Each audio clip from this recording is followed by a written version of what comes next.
joined by Lieutenant Governor Diane Primavera, who successfully got her booster vaccine yesterday, as more and more Coloradans are doing to get protected. We'll also hear from Aurora Public Schools Superintendent Rico Munn about their success in improving the vaccination rate among both their staff and their 12 and up students. Before we hear from them, I want to give some latest COVID numbers from Colorado. In the last day, we've had 1,838 cases. We currently have 922 hospitalizations. That is the highest number that we've had since January. Now, we had last week 921, but before that, we didn't have these kinds of numbers since last January. So a 41 increase. We are concerned with the increase in spread. Everybody should be very careful. First and foremost, get vaccinated. If everybody was vaccinated, we simply wouldn't be here. Just to put a perspective on that, of the 922 people hospitalized, 710 are unvaccinated and 212 are vaccinated. So that means that 710 come from that 30% of the population, 25% of the population that isn't vaccinated.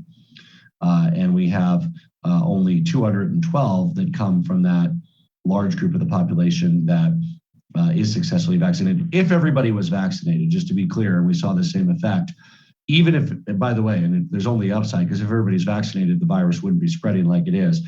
But if everybody was vaccinated and for some reason the virus is still spreading as it is, I projected the numbers of hospitalizations we'd have about 265 people in the hospital. So if that last 25% was vaccinated, instead of having 710 people from that last 25%, we'd only have like 40 or 50 if it held up at the same rates as we're seeing. Not to mention, it would actually be less because, of course, there's less spread and contagion among people who are vaccinated just too. So I just can't emphasize how important it is to get protected. This simply wouldn't be a crisis if more Coloradans stepped up and got vaccinated. That's what Dr. Munn will talk about. There's an added increased benefit from the booster, no question. The first 2 doses are even more important, but on both a personal level, who wouldn't want to increase their protection 5 or 10 or 15% more, especially as it wanes after 6 months. But at the population level, that also makes an impact as people get those boosters. And I'm glad that Colorado is leading the way in doing that. We are down to 149 ICU beds across the state. The single biggest thing that every Coloradan can do to make sure that there's an ICU bed for you, if you need it, if you have a heart attack, a stroke, is get vaccinated. If for some reason you don't care enough about yourself, you don't love yourself, you don't want to protect yourself, I hope you care about your family and neighbors and others enough to get vaccinated so that we do not exceed our hospital capacity. Please do that. Our state, our nation is counting on you to get protected. We are now at 77% of Coloradans who've gotten the first dose of the vaccine. We're just over 70% of eligible Coloradans who are fully vaccinated. These numbers continue to put Colorado in a higher top tier of states with regard to vaccinations, but unfortunately, as we see in our hospitalization numbers, there are still large numbers of unvaccinated people being hospitalized. 710 Coloradans who chose not to get vaccinated are in the hospital for no good reason. Some won't even make it. Some will die. Some will make it, but it'll be a harrowing few days and weeks. And we wish them well in their recovery. But we also wish that their misery helps get the message out about why people should be vaccinated. They simply don't need to be there. Of the 922 hospitalizations, 17 of them are 0 to 11-year-olds. We're within our pediatric capacity, and only 9 of them are 12 to 17-year-olds. I would point out there's no reason for anybody 9 to 17 to be in the hospital for COVID. Everybody 12 to 17 can be vaccinated. There are only 9, age 12 to 17 in the hospital. There should be 0 because everybody 12 to 17 can be vaccinated. It is very close to 100% effective at preventing hospitalizations for that age group of 12 to 17-year-olds. So we certainly wish the 9 of them well. We hope that everybody recovers. I also want to be clear, there are currently 0 Coloradans hospitalized for any type of vaccine side effects. So that's also a good number to put in contrast, that there's 710 unvaccinated Coloradans in the hospital for COVID. There are 0 people hospitalized for any type of side effect from the vaccine. If you haven't gotten it yet, do the math, take a look, get protected for yourself or others. We've got to end this pandemic. First and second doses are, of course, incredibly effective, but booster shots are also going to play an important role. My parents, 77 years old, got them. I plan on getting mine after it gets finalized for Moderna. Lieutenant Governor has received hers, and she will talk about her experience. Recently, the CDC offered the full guidance on who should get the Pfizer booster after 6 months. Everybody age 65 and up. Anybody who works in a long-term care setting, anybody with a pre-existing medical condition of any age, and anybody who just works around others. So if you work in a grocery store, a retail store, anywhere and you got the Pfizer vaccine 6 months ago, get that booster. It increases your personal protections considerably and reduces your chance of getting the virus, especially with the virus so prevalent across our country, with the hospitalization rate so high across our country. And of course, Colorado is seeing that as well. I'm proud to say Colorado is doing better than some on boosters. Nationally, we're at 3.2% of Americans have gotten their third shot, their booster. We are at 4.8% of eligible Coloradans, and we expect to see that increase. It is easy to get. And I would also point out that if you did get Moderna, you can receive a booster if you attest that you have a weakened immune system. And I certainly would encourage people in their 70s, 80s, 90s to do that. People in their 70s, 80s, or 90s are immunocompromised vis-a-vis this virus. The statistics are exceptionally clear with regard to that. Next week, the FDA, on October 14th and 15th, the FDA will formally discuss boosters for those who got Moderna. And finally, Johnson & Johnson. I know folks are waiting for official word. Some have moved forward on their own with vaccinations. Others are waiting official word of the FDA and CDC. We are thrilled that they are finally meeting October 14th and 15th to offer the formal guidance on boosters for Moderna and Johnson & Johnson recipients. With that, we have our very own Lieutenant Governor who received the booster yesterday. She's going to talk about her experience. I am very glad that she is protected because the last thing I want to have to worry about is the health of our very own Lieutenant Governor, who's in exceptional shape, better than me, Diane Primavera. Well, I don't know about that, Governor, but thank you. And, I'm happy to share my experience in getting the COVID-19 booster shot yesterday and hope that my story will inspire others to do the same. Over this last year, COVID-19 has taken so much from all of us. We were isolated from our families and friends, forced to work and learn from home. And suddenly mundane activities like going to the grocery store even became high stakes situation. So that's why when the first vaccines were approved back in December of 2020, I was overjoyed. Finally, it felt like we could see the light at the end of the tunnel. So as someone who's been diagnosed with cancer 4 times, and a woman in her early 70s, and a grandma, the 3 beautiful grandbabies who aren't old enough to be vaccinated, I knew that I had a responsibility not only to myself and the people I love, I had the responsibility to follow the guidance of leading medical experts and get the life-saving vaccine. And when it came time to get my booster shot, it was those same motivations that made me roll up my sleeve yesterday for a 3rd time. So when I received my shot yesterday, I was in and out in about 20 minutes, drove myself to and from, and I've really experienced minimal side effects since then. Soreness, fatigue, body or muscle aches, headaches, or chills are all very common side effects of getting the vaccine. And that's true whether it's your 1st, 2nd, or 3rd dose. But yesterday, I have to admit, I'm a little needle adverse. Always hated shots, but I went in and it was really painless to get the shot. And today, I would say that the only thing I'm experiencing is a little lethargy. I'm a little low energy. I don't feel like vacuuming or doing dishes this evening, but I'm not sure that that's a side effect of the vaccine. I think I just don't like to vacuum and do dishes. So, I know eligible Coloradans can get their booster dose anywhere that provides vaccines. So find a location near you at covid19.colorado.gov/vaccine. That's covid19.colorado.gov/vaccine. So in conclusion, we know that every shot in the arm is another step toward a Colorado future that's free from this terrible virus, which is why I want to encourage everyone who's eligible to go get their booster as soon as they can.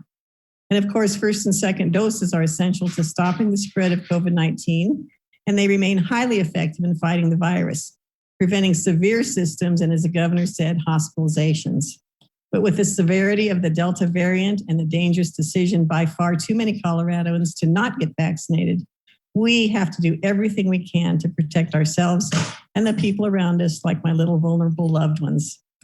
Protection from the vaccine gives me the freedom to safely do the things that I love most, like play with my grandchildren, go dancing, which helps me balance my life, or hit balls on the golf course. So that's why that's the same freedom that I want every Coloradoan to have. The choice to go unvaccinated doesn't just impact your life, it creates a ripple effect that impacts those around you, even people that you may never meet. So as the governor said, Colorado is well on our way toward a strong recovery, thanks to our strong vaccination rates, but I know that we can do better. So Governor, with that, I'll turn it back to you. You know, Diane, I don't like to vacuum or do the dishes either. I think what we really need is a vaccine that makes you want to do the dishes and vacuum. That would be an exciting one, and people would like that. But thank you for your testimony. I am so grateful that you're protected. I'm so grateful my parents are protected. I'm so grateful that we now have over 4% of Coloradans who've gotten the booster. And some of you out there are wondering whether a booster is something you really need. I want to be clear that the data could not be more clear, and that, of course, a booster will increase your protection substantially. Reduce your risk of hospitalization, reduce your risk of contracting the virus, and also reduce your risk of giving it to others. If it's been 6 months, approximately 6 months, get that booster, and especially if you've gotten Pfizer, and then we'll get the formal guidance on Moderna and J&J in a week. But again, if you don't want to wait, if you've gotten Moderna, you can simply attest to having a weakened immune system. This is going to be a big part of making sure that we have a lower death rate. We've been successful so far in Colorado in having one of the 10 lowest death rates in the country. We want to keep that up, most of all, because I know we love life and we love being Coloradans. Beyond the work that the state has done, and I've talked extensively about our equity clinics, our buses to get more people vaccinated, we have seen so many employers step up, private sector, public sector, going above and beyond to protect their employees, their customers. And they're really doing the right thing for the people they serve, for their own staff. And they're also playing a role in stopping the spread of disease in our community. Now, the FDA is going to discuss the Pfizer approval for 5 to 11-year-olds on October 26th. The date has been submitted. I wish they would meet earlier to do that, but I'm hopeful that they act expeditiously on October 26th. But until then, we particularly have to make sure that we protect our kids who don't have access to the vaccine under age 12. Next week, the FDA is meeting to discuss people who got the Moderna and Johnson & Johnson vaccine booster. I would also point out teachers are in that group who are fully eligible for the booster if they got the Pfizer vaccine 6 months ago, which they were eligible for. So many teachers are getting the third dose of Pfizer, and after we receive the Moderna Johnson & Johnson updates, we expect that many teachers will also be in the forefront of getting protected with the booster doses. I want to highlight that we are joined by one of Colorado's leaders on COVID safety, Superintendent Rico Munn. Superintendent Munn has gone through extraordinary steps to protect their staff, protect their workers, protect their students, including vaccination clinics at their high schools, and making sure that staff are fully protected. With that, I'll turn it over to my longtime friend and unfortunately a Raiders fan, Rico Munn. Governor, you wound me. Longtime Steelers fan, let's be clear. If it ain't the Broncos, it ain't the Broncos. That's what. And for the record, I am also in much better shape than you, than Lieutenant Governor Primavera. She and I are both there. Thank you so much for having me and for giving me the chance to talk about our work here in the Aurora Public Schools. Here in the Aurora Public Schools, our job is to accelerate learning for every APS student every day, and we take that work very seriously for our nearly 40,000 students. We serve a very diverse and complex community. One of the things that we know is that in order to accomplish our job, in-person learning environments must be safe, secure, and very rigorous. And it became clear as we've gone through this COVID crisis that we have to do everything we can to protect that in-person learning environment. So back in May, we announced to our staff and to our community that once a vaccine was fully approved, there would be a mandate for our staff to be fully vaccinated.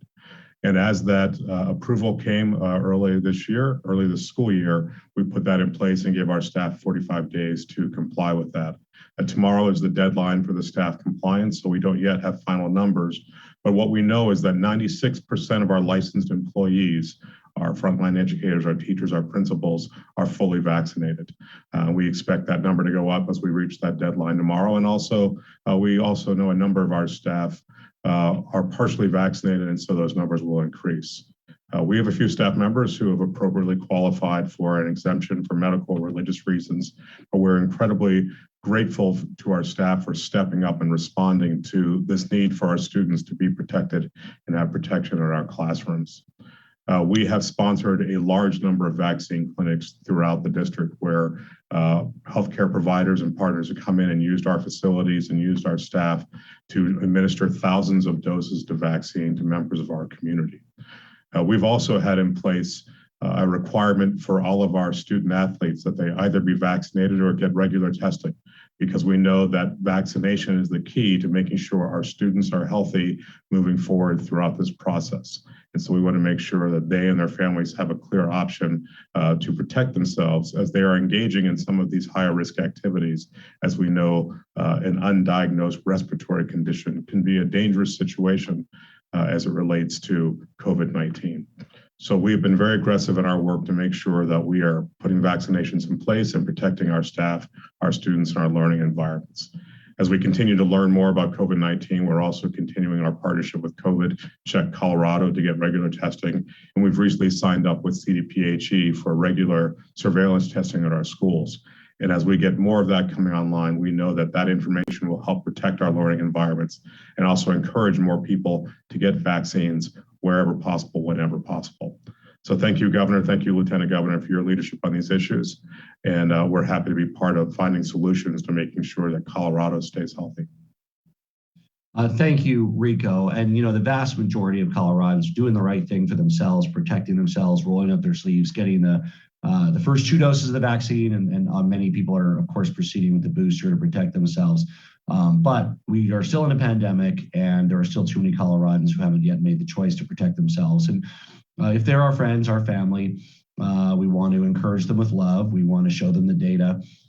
We want to make sure that we enlist their help in getting out of this pandemic. Some people were hesitant, wanted to wait. Now's the time to do it. Get vaccinated first and second. And if it's been 6 months, go ahead and get that booster. It's going to take all of us working together to get through this pandemic. We're mostly there. A lot of the pain, suffering, and loss is unnecessary at this point, which makes it extra difficult and extra challenging and extra painful for me as governor, knowing that if simply more Coloradans would get protected and get vaccinated, we wouldn't be having anything close to this level of hospitalizations or this level of loss.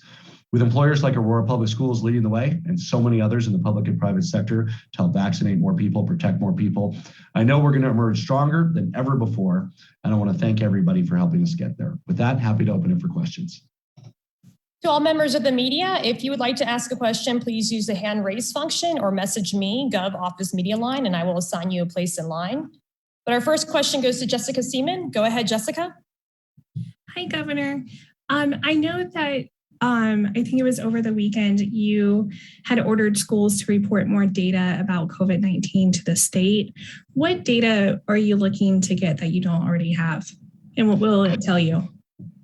This is to identify school-based outbreaks. So it's not about particular students. It is about particular sites, just making sure that if the schools themselves aren't made aware of it or don't notify the state, that we can make sure that parents are aware when there are outbreaks at their school and that schools can take the adequate precautions they need to avoid further spread of the virus.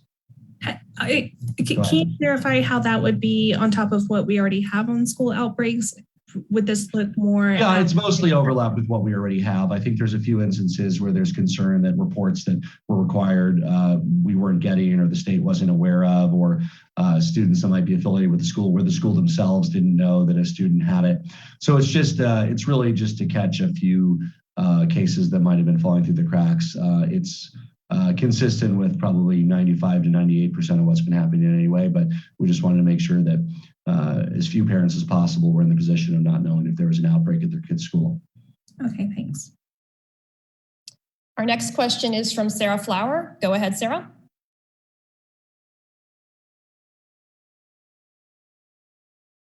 Sarah, how are things in Durango?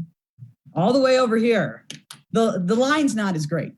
Governor Polis, my question is to you here, as we've talked a lot about the idea of mandating masks as a layered approach in addition to testing and vaccines. But for those school-age children here, schools districts across Southwest Colorado, majority of them are leaving it up to parents' choice, which a month into school now, we're seeing a very high positivity rate among school-age children. As part of the layered approach, will you be mandating masks in schools? And if not, what will that metric look like to get there? Well, as we indicated, we are not in danger of exceeding our pediatric hospital capacity at current levels. We monitor that regularly. The most important step for parents of kids 12 and up to take is to get their kids vaccinated, because there is a next to zero, if not zero, hospitalization rate for vaccinated 12 to 17-year-olds. As we get the vaccine approved for 5 to 11-year-olds, we want to make sure that parents know that that has a tremendous impact on protecting their kids, far greater than masks. You'd much rather have a 14-year-old that was vaccinated than a 14-year-old wearing a mask. The vaccine offers a much, almost uncomparably higher level of protection. Now, again, for people that aren't vaccinated, we encourage safety precautions like wearing masks, opening windows, social distancing, a number of common sense steps that you can take. Many of them are the same for adults. But frankly, there's nothing that competes with the level of protection that the vaccine provides. Our next question is from Seth. Go ahead, Seth. Hi, Governor. Seth the Gazette. 2 questions for you. One, can you place that 149 ICU bed number into context from previous points in the pandemic? And 2, can you elaborate on how you calculated or where that 265 number for people who'd be hospitalized if everyone was vaccinated, where that number came from? Thanks. Yeah, so the second one is very simple math. And when you extrapolate that we're about 75% vaccinated, 3/4 vaccinated. So from that 25%, we have 710 hospitalizations. If you added on 25% to represent that they were vaccinated to the current number of vaccinated in the hospital, which is 210, you get something like 265. So that would be the maximum number of people that would be hospitalized if everyone was vaccinated. Frankly, in real life would be lower because it also reduces the spread of the virus. So just to be clear on more, so you understand the math, the very simple math that's being done, extremely simple. And that's just about 75% vaccinated. It's about what it is, right? It's 77% with first. It's a lower than 75 with both, but you can use that to make the numbers easy. And you say if that 25%, had the same hospitalization rate as that other 75% who is vaccinated, then you can extrapolate what the total number of hospitalizations in the state would be. So that's what that is. What was your other question? Can you place that? You said there were 149. So I can get that back. It's the lowest we've had in some time. Now that's a function largely of the COVID increases, but also of the seasonal non-COVID increases. So this is a busier time. There are more people in the ICUs than at other points during the pandemic. So it is a startlingly low number. We're happy to get back to you with when or if we were at that number before. But it is largely attributable to COVID. And we'd rather, of course, as I said, have 260, 270 people hospitalized for COVID if everybody was vaccinated. And then there wouldn't be anything close to capacity issues in the hospitals. But because of this over 700 unvaccinated people flooding the hospitals, we have very few ICU beds left relative to the norm. And we're happy to give you that in the context of what we've experienced throughout this pandemic. Our next and final question is from Erica Meltzer. Go ahead, Erica. Thank you. This question is for Superintendent Munn. You had mentioned that you recently signed up with CDPHE for the surveillance testing, and there have been a lot of school districts that have not been eager to go that route. And so I was wondering if you could talk about how you see that working with the COVID check, what made you think this was a good addition for your district? Well, I think we all need to remember that we are still learning and evolving and growing in our understanding of COVID as we see new variants, as we see different things happening around the world. Our base of knowledge continues to grow. And so we see this as an opportunity to grow our base of knowledge, to grow our understanding of what spread and transmission may look like. And I think it will also be very helpful to get a sense of what it looks like before and after a vaccine for 5 to 11-year-olds. It will help us understand what that data transition looks like. Thank you. Thank you all for joining us. Are there any additional questions? Seeing none, again, I want to send an urgent message to Coloradans who haven't chosen to get vaccinated yet. This pandemic won't end without you. You can't protect yourself without getting the vaccine unless you want to lock yourself in your home and not go out. get vaccinated, get protected for yourself, for your community, for your state, for your nation. It's a simple thing you can do and help make sure that you're there for all your friends and family. Let's get protected, Colorado. Thank you for joining us.